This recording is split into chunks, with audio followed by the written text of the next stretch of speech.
Well, welcome. This is a little change of scenery. Welcome to our front yard here in Alexandria, Minnesota in January. And at the moment, it is, I believe I checked a moment ago, it was a -2 degrees Fahrenheit and 20 degree below zero wind chill.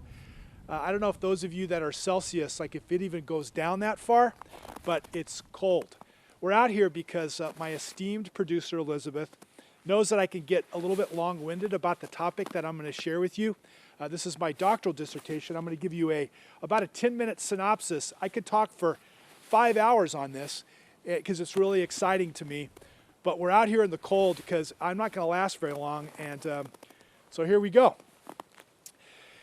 It's a biblical truth that we can look at the stories of the Bible and see a correlation between times when people prayed and stuff happening. Stuff changes. That's a correlation. You can look at history and see the same thing. Look at times in history when people prayed collectively, like the battle of the Spanish Armada off of Great Britain. There was a time of national prayer and a miracle happened. The proclamation of the freedom of the slaves during the Civil War. That happened at the end of a time of prayer, a real miracle. The time of the coming down of the Berlin Wall, the collapse of the Berlin Wall without a shot being fired, came after a time of intense prayer.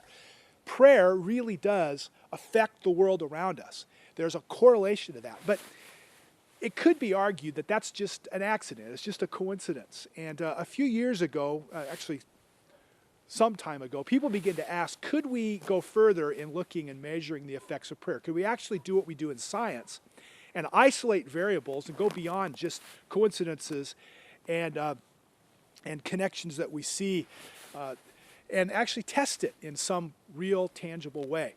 Well, back in 1988, there was a man named Randolph Bird. He was a doctor in San Francisco, and he decided to do this. He was a Christian, and he said, you know, we ought to be able to see if God's really at work in the natural world. We should be able to measure it the way we would test a new medication. So he took 392 patients from his practice over about a year, and he randomly assigned half of them to a prayer of intercessory prayer team around the country who prayed for the health of those patients. So all of his patients got normal healthcare treatment, but half of them were prayed for and prayed for their healing. Then he looked at the statistical differences, and it was astounding.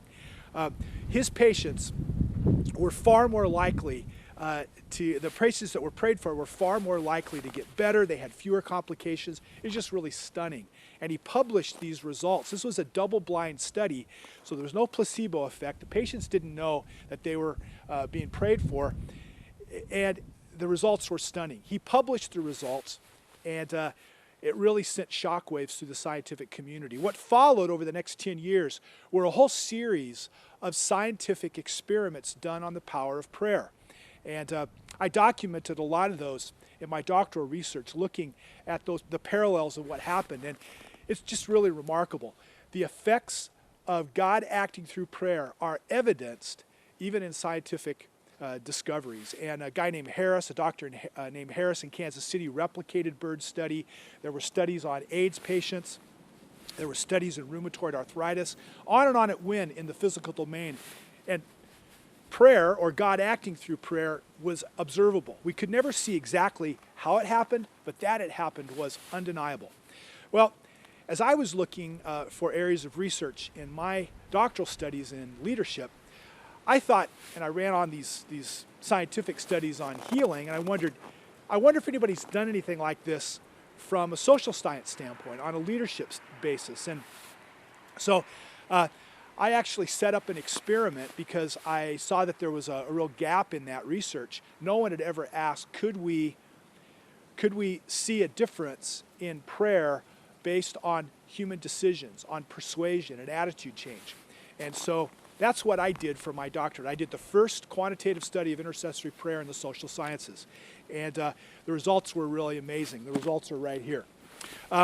what we did was we piggybacked on the state of Minnesota's anti-tobacco campaign to teenagers. So Minnesota got like $1 billion to communicate and convince kids not to smoke cigarettes.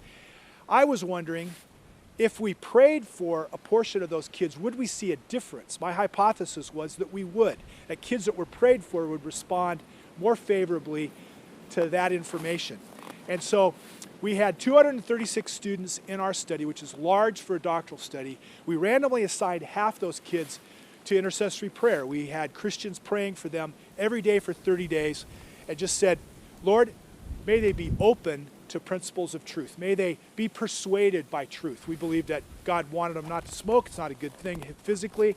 And at the end of that 30 days, we gave all the kids in the study, both the kids that were prayed for and those that weren't. And it was a double-blind study. They didn't know this. Public schools allowed us to do this as long as we didn't pray on campus. And at the end of that time, we gave all the kids a Center for Disease Control inventory, testing their attitudes about smoking and their intention about whether they intended to smoke or not. What we found was we controlled for all other variables. The only difference was between the two groups, those that were prayed for and those that weren't. And what we found was staggering. It was actually just a huge moment in my life when I got all the data entered, I hit the button on the computer, and out came the numbers. And it was really a holy moment, because what I saw was the footprints of God active in these kids' lives. We saw statistically significant differences between the two groups. What it showed us was God's involved in the persuasion process. We couldn't see exactly how he did it. We saw that he did it. And my goodness, what a principle that really brings to bear when it comes to leadership. Leaders bringing persuasive messages have a greater powerful effect when those messages are true and when they go to prayer and trust God to work inside the hearts of people and not just the human persuasion process. So we took that. That was the basis of our first Rainmaker event. So a friend of mine, Tim Goodmanson, who was a prayer partner of mine, said, let's do this. Let's experiment actually with leaders that are in our lives. And thus Rainmaker was born.